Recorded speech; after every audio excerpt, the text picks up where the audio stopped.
I'm Forrest Saunders, standing outside of the federal district courthouse here in Tallahassee.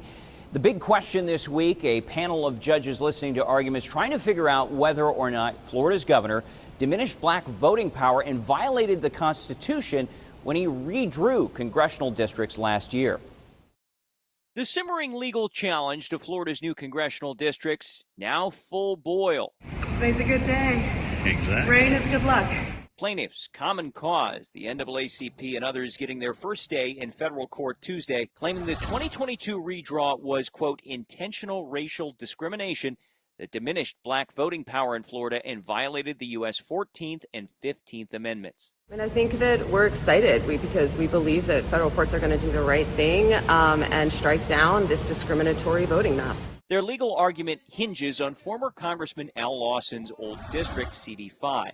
Black voters there said to have had a better shot at electing lawmakers of their choosing. That is until last year, when Governor Ron DeSantis chopped up the area into 4 smaller districts, rejecting 2 options from the legislature.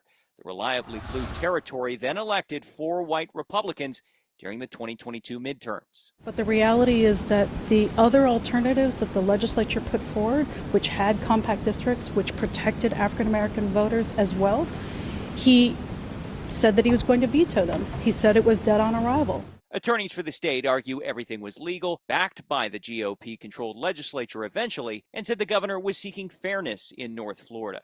DeSantis defended the move in April of last year. We are not going to have a 200-mile gerrymander that divvies up people based on the color of their skin. That is wrong. That is not the way we've governed in the state of Florida. The governor's office declined to weigh in further on Tuesday, saying instead, quote, our comments will be contained within our legal filings. Good morning.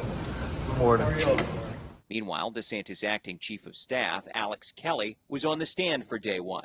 He drafted the governor's map, telling the court DeSantis had a, quote, constitutional objection to the old district and that race wasn't a factor. A 3-judge panel will eventually determine if the current map stands. Their decision, however, could likely get appealed and may end up before the U.S. Supreme Court for a final decision.